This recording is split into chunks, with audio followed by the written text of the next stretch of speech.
राजधानी दिल्ली में लव जिहाद का एक चौंकाने वाला मामला सामने आया। उत्तर प्रदेश की रहने वाली एक हिंदू युवती जो बीए द्वितीय वर्ष की छात्रा है को सोशल मीडिया पर फंसाया गया। आरोपी ने पहले खुद को राहुल नाम से फेसबुक पर पेश किया और युवती से दोस्ती की, लेकिन जब सच्चाई सामने आई तो पता चला कि वह युवक दरअसल फैजल है, जो दिल्ली के चांदनी चौक बल्ली मारान इलाके का रहने वाला है। पीड़िता के अनुसार जून 2021 में फैजल मुगल से फेसबुक पर संपर्क हुआ। उसे राहुल नाम से खुद को परिचित कराया, कभी भी मुस्लिम पहचान को जाहिर नहीं किया। वह जानबूझकर सिर पर टोपी नहीं पहनता था और खुद को हिंदू दिखाने की कोशिश भी करता था। आरोपी ने 3 वर्षों तक शादी का झांसा देकर युवती का शारीरिक शोषण किया। फैजल ने 2022 में युवती को दिल्ली से मिलने के लिए नबी करीम इलाके के पूजा पैलेस होटल बुलाया था, वहीं पर शारीरिक संबंध बनाए। युवती को यकीन था कि वह युवक एक हिंदू है और उससे जल्द विवाह करेगा। 2023 में दिल्ली में पीड़िता को बुलाया, तब भी उसका शारीरिक शोषण किया। पीड़िता के अनुसार 2 बार टैबलेट देकर अबॉर्शन करने को मजबूर किया। लड़की ने फैजल पर आरोप लगाया कि इसको हिंदू लड़कियों को भी फंसाया है। हाल ही में जब युवती ने विवाह की बात दोहराई तो फैजल ने कहा कि वह तभी विवाह करेगा जब युवती इस्लाम धर्म अपना लेगी। इस पर युवती को शक हुआ और उसने खुद जांच पड़ताल की, तब जाकर उसे युवक की असली पहचान का पता चला। धोखे और शोषण से आहत युवती तुरंत नजदीकी थाने पहुंची और फैजल के खिलाफ शिकायत दर्ज करवाई है। पुलिस ने मामला दर्ज कर लिया और जांच शुरू कर दी है। फिलहाल पुलिस ने पीड़िता के बयान पर 376 दुष्कर्म का मामला रजिस्टर्ड कर आरोपी फैजल मुगल को गिरफ्तार कर लिया है। आपने बताइए कि जो आज आपने नबी करीम थाने में कंप्लेंट दिया है, क्या मामला था पूरा, इसके बारे में बताएं। ये लव जिहाद का मामला था। पहले उसने मुझे राहुल बोल के बात करा, एक साल अच्छे से बात हुई हमारी, धीरे धीरे करके हमारी लड़ाइयाँ बढ़ने लग गई हर एक चीज पे।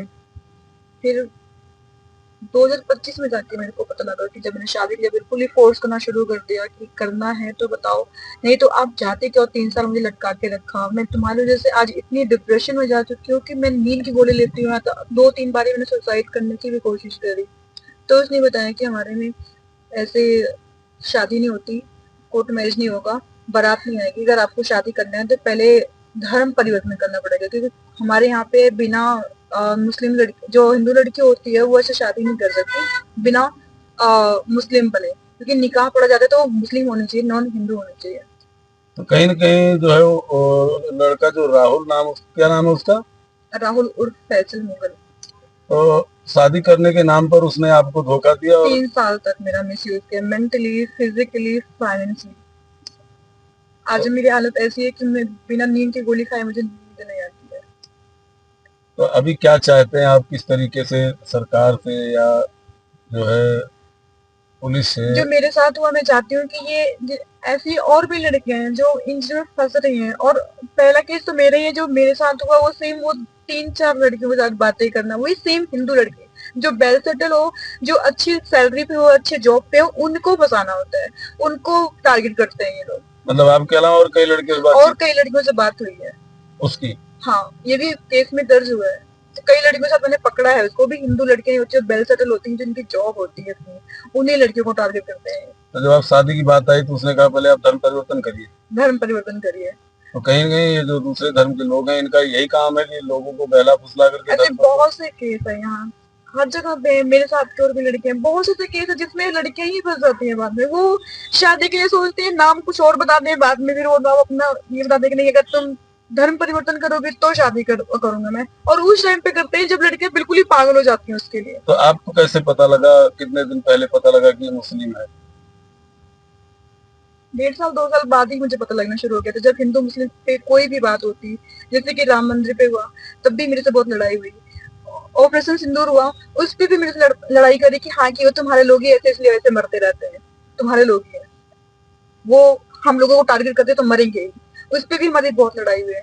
राम मंदिर पे जब उद्घाटन वहां पे होने लगी, तब भी उस पे, बस मैं वहां पे थी तभी इस बात पे लड़ाई हुई कि हाँ कि अभी तो तुम्हारा सरकार है, तुम कर लो, जब हमारा सरकार आएगा तो फिर वही बाबरी मस्जिद बनेगी। हमारी इस टॉपिक पे इतनी लड़ाई हुई है कि कभी कभी उसने मेरे को थप्पड़ भी मारती है। और तुम उन लोगों की पूजा करते जो इंसान है, जो पैदा हुए हैं। भगवान की पूजा जो करते, जो बोलते भगवान तुम्हारे भगवान नहीं हो, तो वो तो इंसान है, उनकी पूजा करते हो।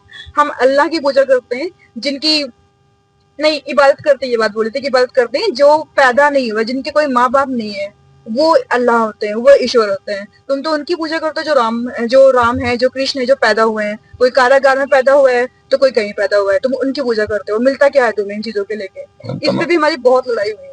तमाम तरह की थाने में बहुत बहुत ज्यादा मारपीट हुई है, इस चीजों पे तो बहुत ज्यादा मारपीट हुई है। तो आप किसके द्वारा यहाँ तक पहुंचे हैं ये बता दीजिए। मेरी हिम्मत नहीं हो रही थी क्योंकि उसने मुझे बहुत टारगेट किया हुआ था, बहुत ब्लैकमेल भी किया था कि तुमने कुछ भी कर दो तुम बचोगी नहीं। तो मैंने महाराणा प्रताप सेना में मैंने कांटेक्ट किया था फेसबुक के थ्रू, वहां से मैंने बात करी, मैंने सारी अपनी घटनाएं बताई कि ऐसे करके मेरे साथ हो रहा है और मैं बहुत ज्यादा डिप्रेस हो चुकी हूँ, तो आप मेरे लिए कुछ कर सकते हैं। तो उन्होंने मेरे साथ दिया और मैं आज FIR करके आज मेरा केस।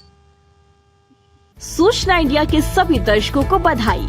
अब आप सूचना इंडिया देख सकते हैं जियो टीवी चैनल नंबर 4053 पर भी। साथ ही सूचना इंडिया के सभी सोशल प्लेटफॉर्म इंस्टाग्राम, फेसबुक और ट्विटर से जुड़े और पाएं आपके क्षेत्र से जुड़ी हर एक खबर। अगर आप खबरें पढ़ने में दिलचस्पी रखते हैं तो अभी लॉग इन करें www.सूचनाindia.co.in पर।